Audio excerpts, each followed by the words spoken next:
Alhamdulillah, Alhamdulillahi Rabbil Alameen, wassalatu wassalamu ala Sayyidil Mursaleen. Amma ba'd, fa'auzu billahi minash shaitanir rajeem, bismillahir rahmanir rahim. Please recite after me. As-salatu wassalamu alayka ya Rasulallah. As-salatu wassalamu alayka ya Rasulallah. Wa ala alika wa ashabika ya Habiballah. Wa ala alika wa ashabika ya Habiballah. As-salatu wassalamu alayka ya Nabi Allah. As-salatu wassalamu alayka ya Nabi Allah. Wa ala alika wa ashabika ya Nur Allah. Wa ala alika wa ashabika ya Nur Allah. The Sovereign of Medina sallallahu ta'ala alayhi wasallam has stated, O people, indeed the person to receive prompt relief from anxieties and accountability on the Day of Judgment will be the one who would have recited Durood upon me in abundance in this world. Sallu ala al-Habib. Respected elders, dear youngsters, brothers and sisters, I've chosen a topic today and I'm going to touch up on the purpose of coming into this world, leading up to the point of the grave and the final resting place. Now, the aim of our life in this world was something else, but perhaps we've misunderstood it. In fact, we have to face a tough trial as a result of coming into this world. Our lifestyles indicate as though we will never die, Allah Azza wa Jal forbid. But remember, we will not stay in this world forever. The aim of our life into this world should not be to earn worldly wealth or gain worldly qualifications or status via name or fame only. It is stated in the Holy Book via Kanzul Iman. I'll give you a translation. So do you think that we have created you needlessly and that you do not have to return to us? Dear Islamic brothers and sisters, as an example, when school or college exams approach, students busy themselves with revision. All they think about is the tests that are approaching. They make complete preparation for these exams. The only wish is to pass with flying colours. Now, those who busy themselves in preparation for these worldly exams, there is another exam which will take place in the grave. If only we could busy ourselves with the preparation of this ultimate test. Today, students come to know about probable questions. They spend all day and night in preparation. If need be, they even take tablets to stay awake. Or those who are worried about the worldly tests only, it is surprising that you make preparation for these probable questions, but don't make any preparation at all for the questions of the grave, which are not probable but definite. And this has been told to us by the beloved Prophet, peace be upon him. Regretfully, we have no attention to the question and answers of the grave, as we've busied ourselves so much in the world that we do not realize that we will die one day. Imagine the time when our souls will be taken from our bodies. How helpless we will be when our expensive clothes will be removed. Somebody will give us ghusl, we'll be wrapped in a white shroud. How extreme and despairing a moment would the one be when our funeral will be taken to the graveyard. At this point, it'll be too late to think about how we spent our whole life, struggling to get the luxuries of this life, sacrificing even our sleep, and taking all kinds of risks. We earned the worldly wealth despite the hurdles created by those who were jealous of us, and we collected plenty of wealth.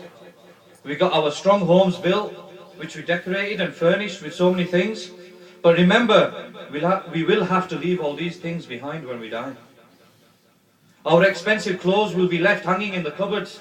Our cars will be stood in the garages. Our businesses will flop.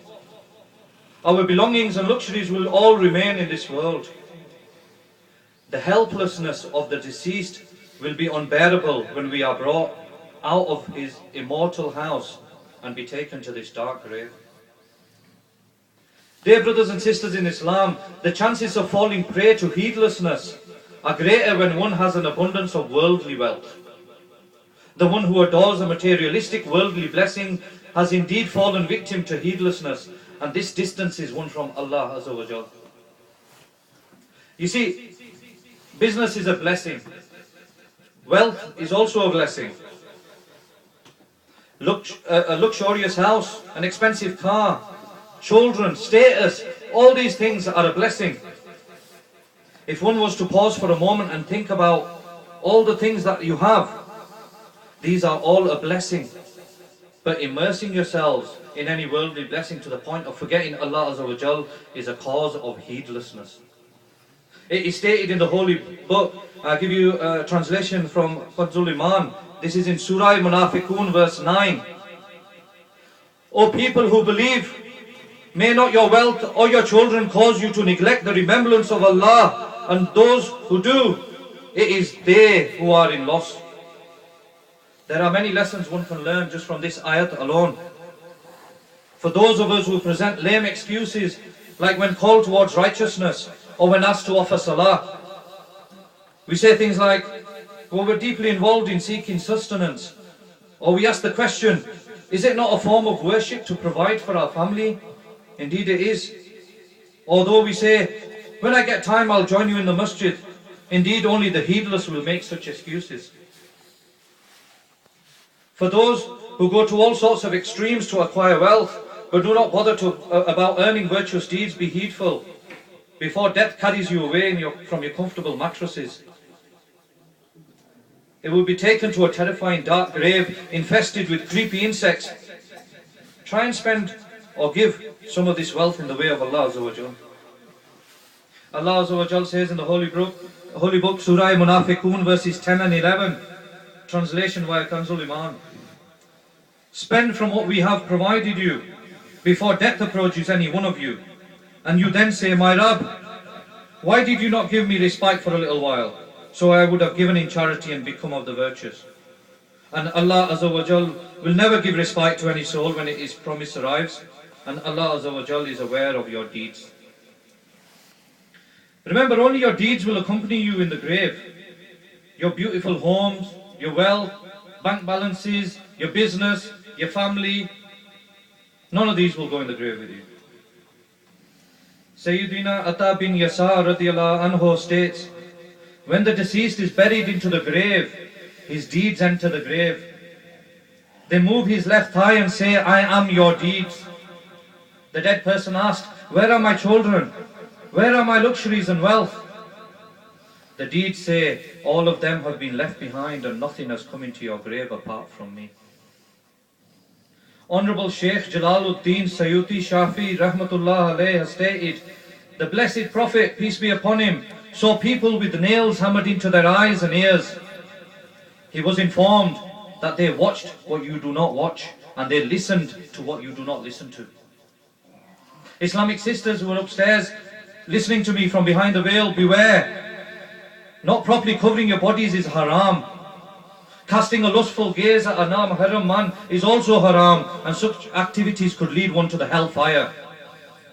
Men must avoid looking at women and avoid all unnecessary contact with all their female cousins and their uncles' wives. Same parda should be maintained between a man and his sisters-in-law and between a woman and her brothers-in-law. In fact, girls should establish parda by the age of 9 and boys by the age of 12. I just want you all to pause for a moment. I want you to bow your heads and just close your eyes for 1 minute. I want you to think about nothing but darkness. Or those of you who are scared of the dark, listen carefully. Those who get frightened upon hearing a cat's sound, or those who change their way upon hearing a dog's bark, or those who get frightened by just the mentioning of snakes and scorpions, or those who get scared of just looking at the fire from a distance. Listen carefully. Hazrat Allama Jalaluddin Sayyuti Ashafi Rahmatullah Alayh quotes in Sharh Sadur, when a dead person is buried into the grave, all the things which he was scared of in this world, but not of Allah Azza wa Jal, come in his grave to frighten him. Hazrat Sayyidina Sufyan Sawri radiallahu anhu narrates that when a person dies, he is aware of everything that is happening to him. When the ghusl gives ghusl to his body, he says, I beg you in the name of Allah Azza wa Jal, be gentle with my delicate body. When he is laid at his funeral bedstead, he is told to listen to what the people say about him. Sayyidina Umar Farooq Azam radiallahu anhu narrates that the beloved Prophet, peace be upon him, said, when the deceased is being carried on people's shoulders, and just after the people have taken the third step, the deceased speaks and says, "O my brothers, O the people who are lifting my body, don't let this world deceive you as it deceived me. Don't let this world play with you as it did with me. Whatever I have earned in this world, I have left behind. And on the day of judgment, Allah Azza wa Jal will take my accountability, whereas you are calling and crying for me." Sayyidina Abdul Hujjaj Tamali radiallahu anhu narrates that Sultan Medina, peace be upon him, said, when the dead person is laid into the grave says to him, "May you be destroyed. Why did you forget me? Didn't you know that I am of the home of troubles and darknesses? Why did you used to walk on me arrogantly?" If the deceased is pious, however, a voice from the unseen says, "O grave, he is one of those who always spread goodness and prevented evil." The grave says, "If it is so, I will become a garden for him." The body of the person then becomes nur, and his soul goes towards the court of Allah Azza wa Jal. My dear brothers, we are to live in this world for a short period. Those who hold a high status in this world despite committing sins will be disgraced in the hereafter. Those who are envied in this world because of their wealth will be hated in the hereafter due to their deeds. The one who is young will grow old, and the one who is alive will die. This world will deceive you, as you are aware that it will soon depart. Let's ask ourselves, where are those individuals who used to recite the holy book? Where are those who went to the house of Allah Azza wa Jal to perform Hajj? Where are those who fasted in the month of Ramadan? What did the earth do with their bodies? What did the insects of the grave do with their flesh? What happened to their bones and joints? In the world, those who would sleep on sofa beds are now in their narrow graves. Their wives have remarried. Their children are at the mercy of others, and their families have distributed their inheritance amongst themselves. Today, at the time of death of your fathers, brothers or sons, you close their eyes, bath them, wrap them in a shroud, carry their body on your shoulder, you go along with the funeral procession and bury them in the grave. Remember, just like this, one day, we will also be laid into our frightening grave. We will be able to see our friends and family burying us and putting soil over us, but we will not be able to speak. After the burial, those who used to dote on us will leave us alone in our grave.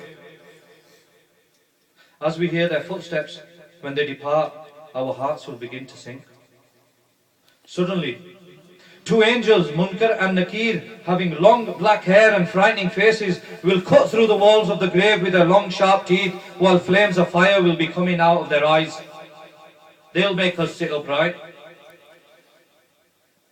O you who are concerned with worldly tests only, O you who watch films and dramas, O you who listen to music, O you who earn haram and give and take interest and bribery, O you who oppress others, taking unfair advantage of your high social status, O you who lie, gossip and backbite, O you who distress your parents, O you who do not bring up your children according to Sunnah and Sharia, O you who prevent your children from becoming religious. The Islamic sisters who do not adopt parda, do makeup and then go shopping, as well as to the houses of friends and relatives, listen carefully. If Allah Azza wa Jal and the beloved Prophet, peace be upon him, become displeased, and Allah Azza wa Jal forbid you lose your iman because of sins, what will you do? Anyway, just going back to the question about being made to sit upright, Munkar and Nakir will ask 3 questions in a very fierce way. Now just think for a moment, how many of us actually know what those 3 questions are? Never mind the answer. And if we do know the 3 questions, how many of us know the answer to those questions? How many of us are prepared? How many of us think about our grave on a daily basis, where the grave thinks of us many times?